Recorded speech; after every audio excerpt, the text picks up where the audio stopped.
Hi, I'm Philip Carr-Gomm, and this is This Magical Life, your guide to the intersection of psychology, spirituality, and wisdom. Welcome, everybody, to This Magical Life. This is a podcast where we explore interesting topics: consciousness, spirituality, druidry, meditation, all those kind of things. Today, I'm interviewing someone who I haven't met. The last time we met, we just discovered, was 28 years ago. And so a lot of water has flowed under the bridge. A lot of things have changed within our lives and within the world, of course. I'm with Frank Owen. Frank, welcome to This Magical Life. It's great to see you. Great to see you, Phil. Yeah, fantastic. Now, 28 years ago, I remember I have this abiding memory of you sitting in our kitchen, Yep. having a meal together, and you had just published, I think, you can correct me here, but your first book. Is that right? Had you just That's published it? correct. Yeah, Yeah, yeah. the Which misbuilt path. Yep. The Mist-Filled Path. And now, which name did you publish that under? What were So that you? was published under Frank McEowen. Frank McEowen. Yeah. That's right. And I remembered you had been in Ireland, and you're from the States, Yes. and you were really trying to kind of track your ancestral line, as far as I know. Mm, Tell us a bit about. I mean, a number of people watching this may well have read The Mist-Filled Path, mm, mm. but tell us about the book and about why you wrote it. Sure. It really, when I think back on that book and that time in my life, I kind of categorize or classify that book as an expression of cultural soul retrieval. Grew up in the States in a family in the Deep South, and had heard some stories about our ancestors in Scotland and England and Ireland and also Wales, but that was about the extent of it. A few anecdotes here and there, but not a lot of detail. And really, from a very early age, I would say around 12, I began to feel this compelling drive to reconnect with some form of nature-based spirituality, but I didn't know where to turn. Hmm. And so, probably the first place that I went to really look into this was the Taoist tradition. Hmm. And then I won't go into all the background story, but one thing led to another. And I ended up crossing paths with some indigenous people here in North America. And so that led to me being in ceremonies, sweat lodges, and so forth, and even going through what is called the sun dance among the Lakota people. And this would have been what age? Old were you when you were doing that? I was in my early 20s. Early 20s. In which part of the States? Well, it started out in the southern part of the states, like North Carolina. Hmm. And then I moved up to northern Wisconsin and spent some time with the Anishinaabe people, also known as the Ojibwe.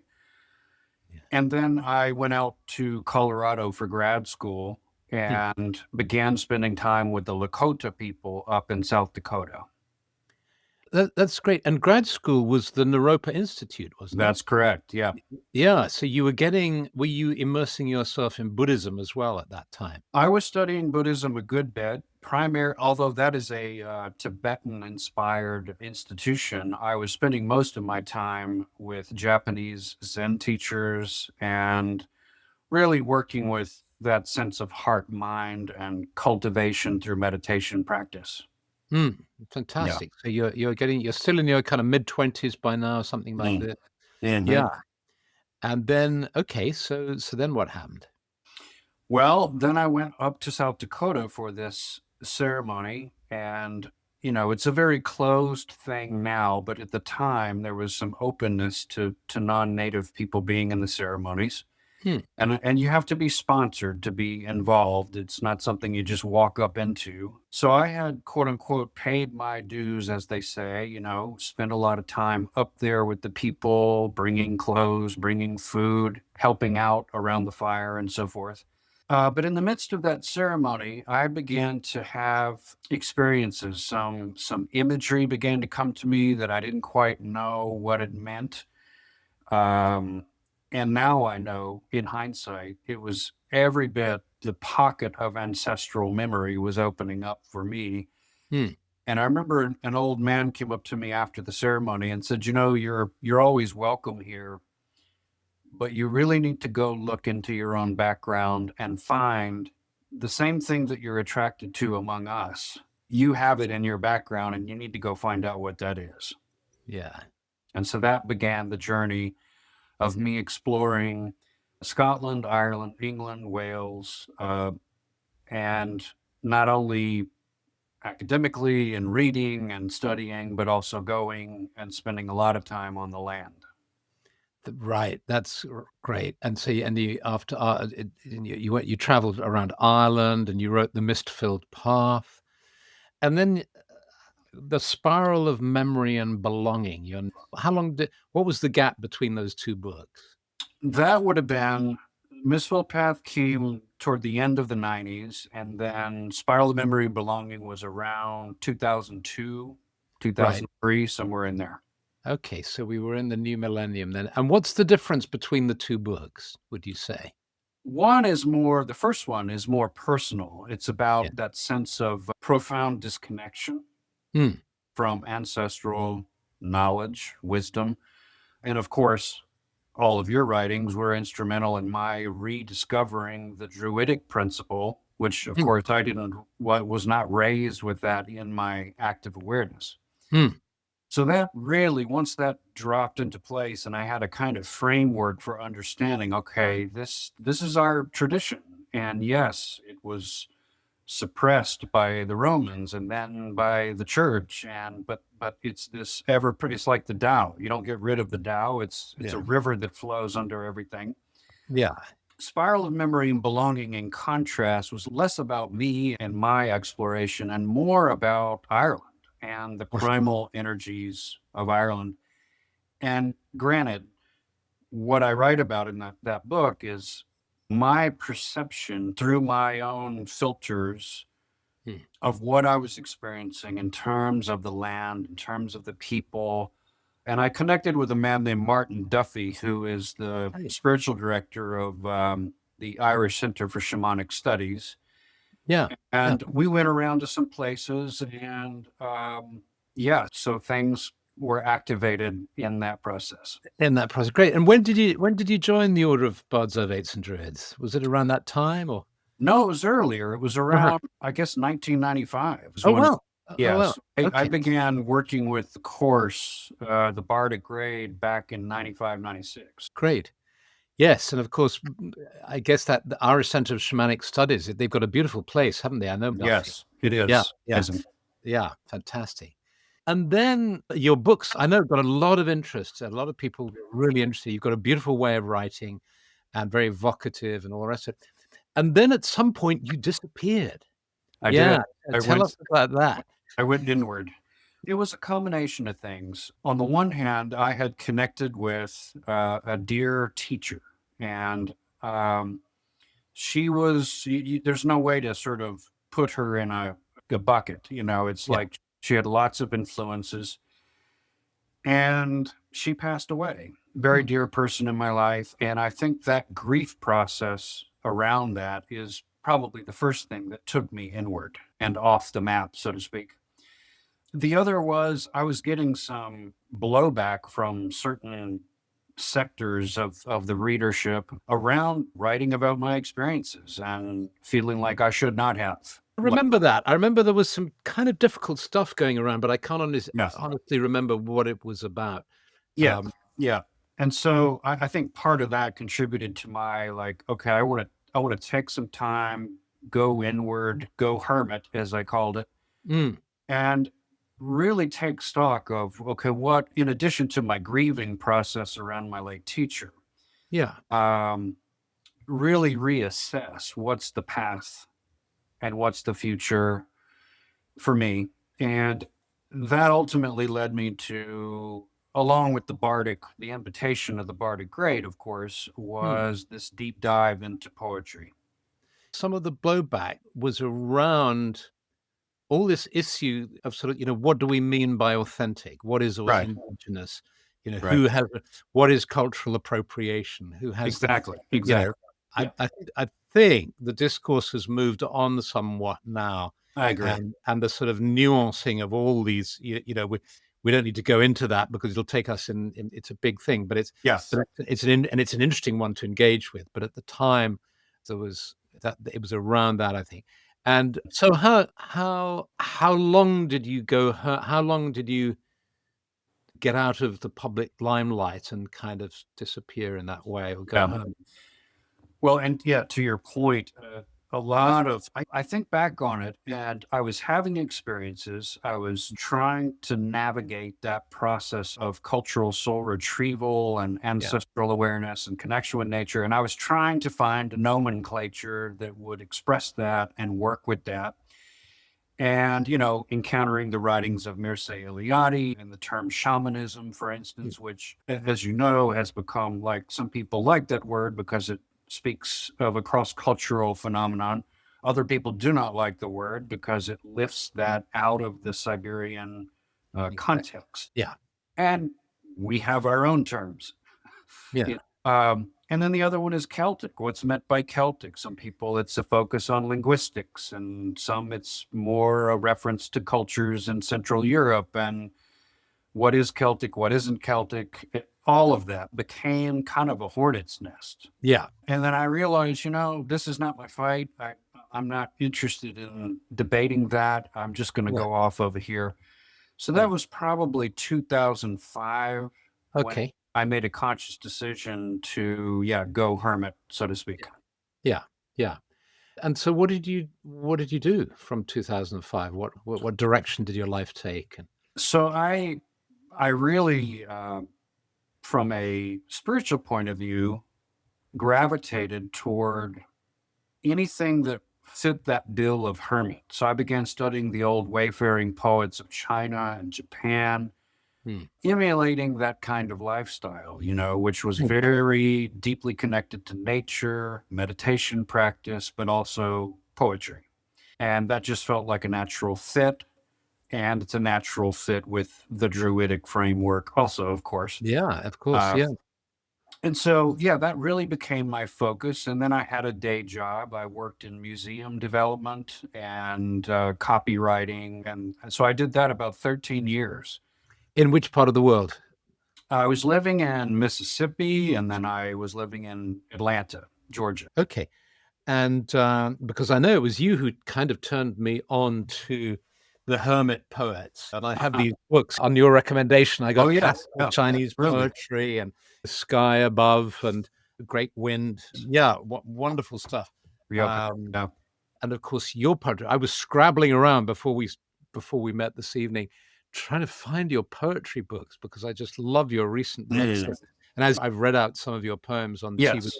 Druid, and they're just fantastic. How did how did the kind of experience of finding your Irish roots and your, I mean, let's use the word Celtic roots. How did you did h how did it to get interested in China? Was it, did you have to kind of switch off and switch focus, or was it just a natural flow to be focusing on Chinese culture and Right. poetry? It felt like, initially, it felt like the attraction was more to the poetry, Hmm, the simplicity of it, the brevity of it.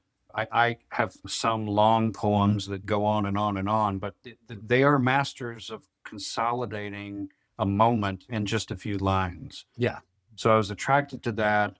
I was attracted to the nature piece. Um, and all of them are embedded in their culture, but are somewhat fringe dwellers, even within their particular cultural context. yeah, So there was something about that was attractive. So I kind of think of it now as it's that cultural soul retrieval piece was when I was looking at Celtic ancestry and putting that kind of on the back burner, continuing to let it simmer.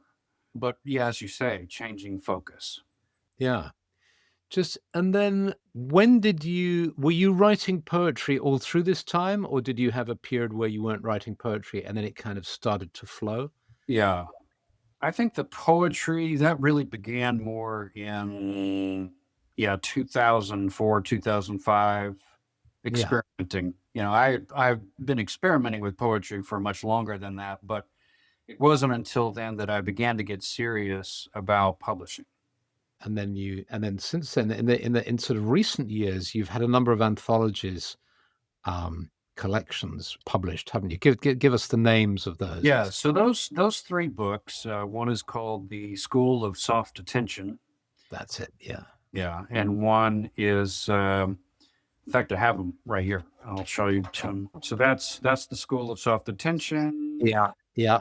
Then there is the second one was The Temple of Warm Harmony, Yeah. and Wonderful the third titles. one was Stir Up of the Sun and Moon. That's one I haven't got. I'll have to get that. Yeah. Yeah. And Uh, so I'm currently in the process of putting a new one together. Some of these are rolling off the press, and mm, I'm kind of going in a different direction now. But there will be some poems of those three that make their way into this fourth collection.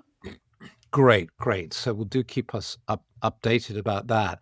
And what I'll do is, I don't know if you have one to hand right away. If not, what I can do is I will find my copies and read a poem to listeners so they can get a feel for it. Shall I do that, or do you have one that you would love to read right Sure, now? let me grab one that this is from the first collection, Hmm, and it actually received what's called a push cart prize nomination.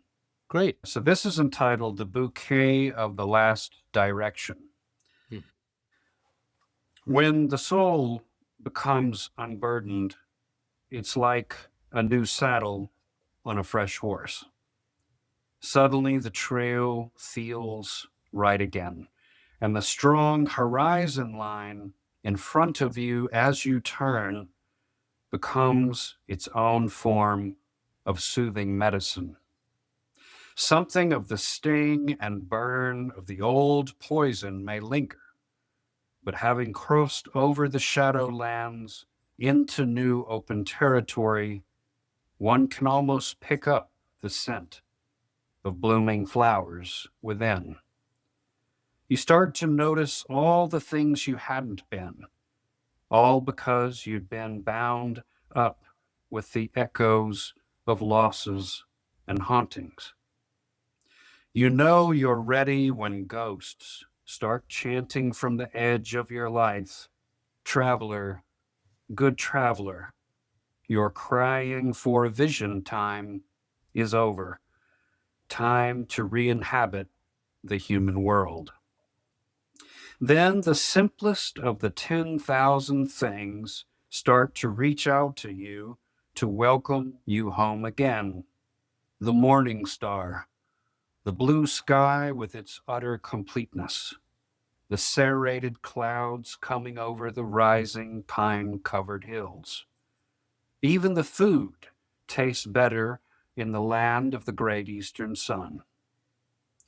You may find the wandering wild animal of your heart is somehow more free to travel back through time, to pick back up with sources of beauty and power you had put down. And maybe, just maybe, you'll see yourself now through your childhood eyes, and you'll stand forgiven and realize the magic you had then never left you. You just forgot how to listen. fabulous. Thank you so much. I'm so Mm. glad you read that. And yeah, because of course there's another strand that you haven't talked about in your journey, which is your explorations of psychology and Mm. personal psychology, Jungian psychology. I think did you start studying psychology at Naropa, or was it something that came later? I took some psychology in my undergrad earlier on and did not, I gravitated toward that, but I had not yet really gotten serious about it until grad school. And my focus became Jungian psychology, dream work, the inner myth. And then there is another individual, the late Arnold Mandel, who was also a Jungian, but began to explore the Jungian approach as it applies to the body and to Yeah, stay his on. work, his process-oriented psychology is wonderful, isn't it? Yeah, it Yeah. really is. It really is. So I did some trainings with Arnold and Oh, great. Arnie, as we called him, and Yeah, some of his proteges. Yeah, yeah, yeah. Fantastic. And do you do any kind of one-to-one work with people? Do you I do. That's primarily what I do these days. I call it soul faring, Yeah, and it's kind of all over the map because I find that different people gravitate toward it. Some people are doing that inner archetypal depth psychology type work. mm, It's not reparative psychotherapy per se. And then I have folks who are undergoing different trainings like chaplains in training, some psychotherapists. yeah, And then the other group is really creatives, people, would be writers, would be poets, some people who have kind of hit a block yep. in terms of wanting to move forward. And so, yeah, that work is primarily what I'm doing now. That's fantastic, and we'll give a link in the Mhm. notes of this program for that, so people, if people are interested, they can contact you. And also for the book from which that Mhm. fantastic poem came from as well. Um, and I mean, one of the interesting things is a real interest to me now is the way, with this bardic training, we're talking about poetry, and you read out a poem like that, and it's so, it touches so deeply, and it's working at a, for me, at a kind of psychological level, at a spiritual level, at a kind of linguistic level, cultural level, so on. And so this the work of the bard, the more I think about it, and I think about the bard, the ovate, and the druid, Mhm. the more I think about that it's representing these kind of three archetypal service goal, Mhm. soul orientations, if you like. That, of course, there are many archetypes and there are many kind of aspects of ourselves that we can develop and that can be fascinating to explore. But in terms of service goals, if you like, one of the strongest ones is this goal to create in the world, to give to the world through one's Mhm. art, Mhm. creativity. Yeah, and that's that whole bardic stream. Yeah. And then the other great kind of archetype that works through us is the healer, if you like. Mhm.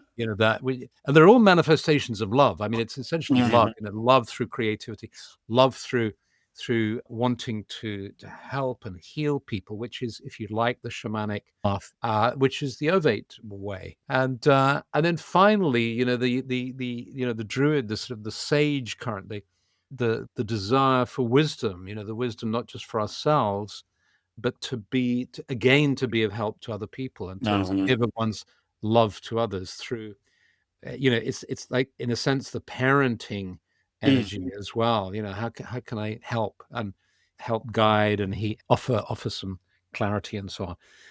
And so it feels to me like you're working with those three currents. You're Mhm. working with those three service goals, or archetypes, if you like, in your Yeah. life. Yeah. Yeah. Very much so. I encountered this quote a few days ago. The project of empire is to dull the senses. The project of the poet is to wake up the senses.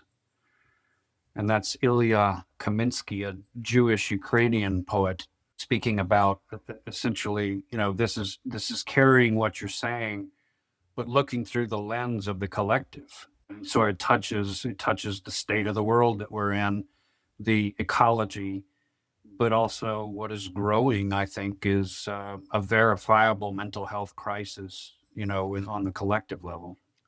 Yes, because exactly as the quote says, when it talks of the power of empire, this is, and you're in a country where one interpretation of what's happening right now is the kind of collapsing of empire.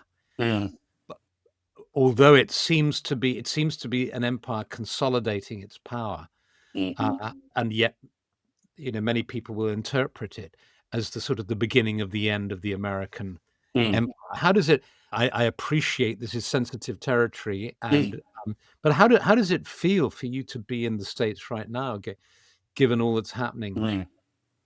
Well, it's disturbing. And I think you're right on with that sentiment. We're coming up on what is essentially the 250th anniversary of the U.S. Mm. And people forget that when it comes to nation states, we're a baby. Yeah. We're not even in our adolescence yet. And when you compare the U.S. to Europe and China and India, there's a sense of ancient civilization. Mm. There's buildings that are older than this country Yeah. right down the street from you. Yeah. Yeah. Absolutely. So I think we have to really take what's happening through a larger arc of history and recognize that in some ways this is actually predictable. And one of the terms that Carl-Jung spoke a lot about was enantiodromia. And it's this idea that psychic energy is a reality and that it can move an individual person in their life, their individual psyche, but it can also influence and move entire swaths of people, a collective. And he writes about, for instance, Nazi Germany. I mean, he predicted what was going to happen there years before it did, simply from observing the quote unquote charisma of Hitler. Yeah. And he sort of zeroed in on him very early and said, Right. we need to watch this guy because he's manifesting some things here that are going to have a sway over certain people. Yeah. And of course, somebody who is charismatic has Mm. done exactly the same thing in the States, Mm-hmm. Mm-hmm. because whatever we might think of Trump, he has this charismatic power, some ability in his disinhibition in a way, Yeah. rather interestingly, in his brazenness and disinhibition, and of course his familiarity with the world of entertainment Mm-hmm. to hold people's attention. And do you have any sense of where this is going? Well, it's really hard to say because it isn't all up to him, of course. Mm. And Yeah. in some ways, the way I think of this from a transpersonal perspective is Mm. that, he is not the cause. He Mm. was the vehicle that uncorked unprocessed energies that are part of the national psyche of the United States. Yeah. Yeah. There's certain things that this country has yet to face and reckon with and commit energy toward transforming. Yeah. Stephen Dinan, the CEO of the Shift Network, writes Mm-hmm. about how he feels that it's the wounded masculine, Mm-hmm. which of course then becomes the toxic masculine energy that needs healing, and that Mm-hmm. has emerged, and how that plays out and how exactly it gets healed is I guess really hard for us to predict, isn't it? Yeah. But I think I completely resonate with what you say about taking this kind of historical. It's almost like you take a step back. It's very Mm-hmm. easy to get caught up in the drama of it, and Yeah.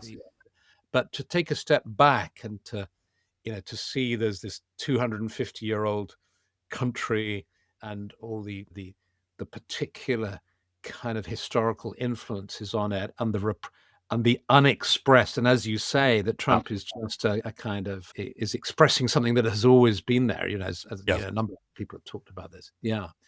Yeah.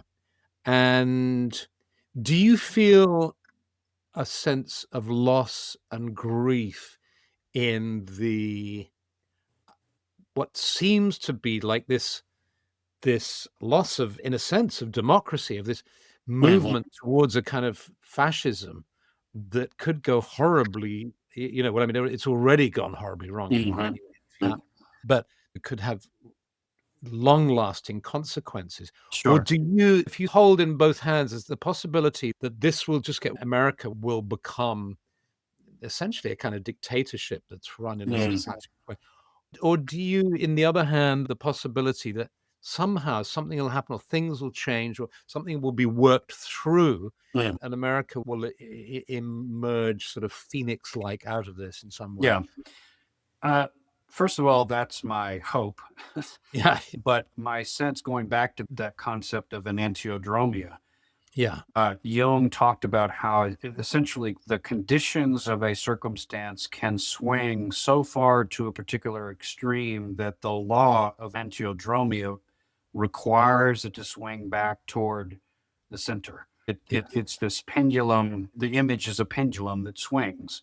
yeah. And so I have been holding this sense of this is a larger process unfolding. Hmm. Another image that comes to me is the phrase is off gassing.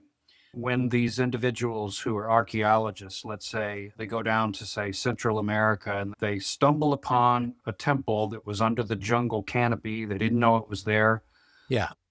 they go in and they're looking essentially for the treasures that's there, the cultural record that's there. They can't immediately go in there because when they open up those stone doors, there's all this toxic gas that comes out. Okay. And so they have to let that off gas Right. before it is safe to go into the inner depths, essentially, to explore it. And in some fashion, I think that's what's happening here.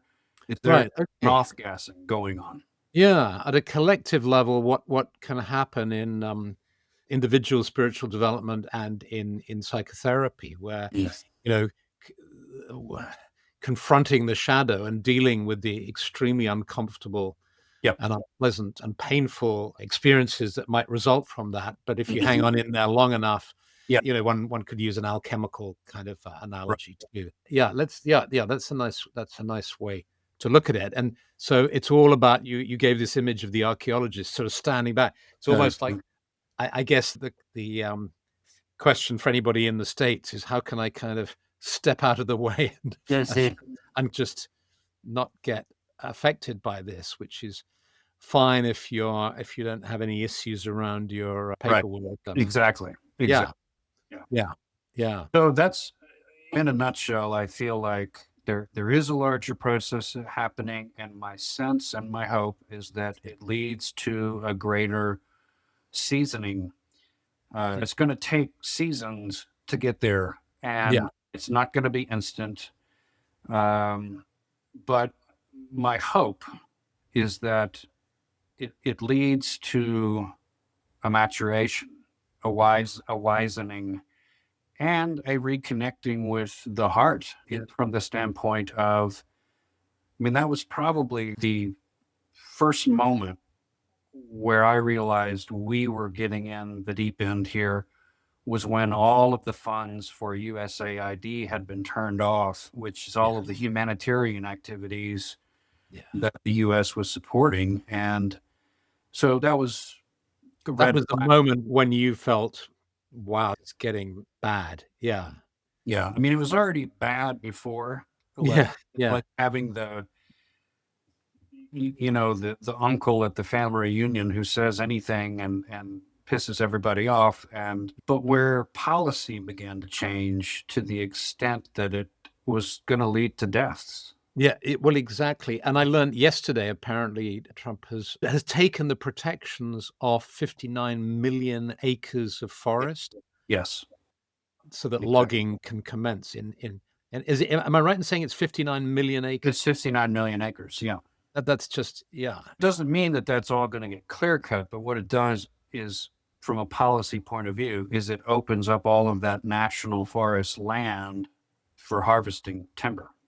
Yeah. And of course, that doesn't sit well with us. Well, exactly, yeah, particularly for Druids who love trees. Frank, do you have a poem you can read to finish? So this is entitled Subterranean, Mm, and it kind of has the energies of what we've been talking about in a way. All night, I tumbled in the dark, downward at times, at other times pulled along as if in a great unseen current. I kept bumping into parts of myself on the way down, the forgotten, the disavowed, the shamed, repressed, the untended, the uncultivated. It was like encountering an old abandoned homestead of yesteryear, rusty tools discarded to rot in meadows, half-buried brown and cobalt blue bottles holding medicines I'd forgotten I need. Then, as the underworld is apt to be, a series of encounters down the fractal passageways and haunted layers of time. Fierce memories, and memories stacked upon memories. The difference being that this time I came bearing the lantern of heart-mind. The difference being that this time I was accompanied by a luminous procession. It was not my lantern alone. The glow of multiple lights casting upward onto the underside of branches and leaves revealed details of the inner forest. There are roadside shrines there, hidden forest pools for purification, fields of abandoned armor from long-forgotten battles. So that's an incomplete poem, but in some fashion there I'm working with that imagery of what's left untended and unexamined in the subterranean depths, whether that's the individual person and their psyche or a nation. Thank you. And that'll be published, that'll be in the volume that gets published, the fourth volume. Thank you so much for Great this. to see you, Philip. And hope to talk to you again soon. Sounds good. Sounds good. Okay. Take care. Take care. Be sure to subscribe, share, and join me next time for more inspiration.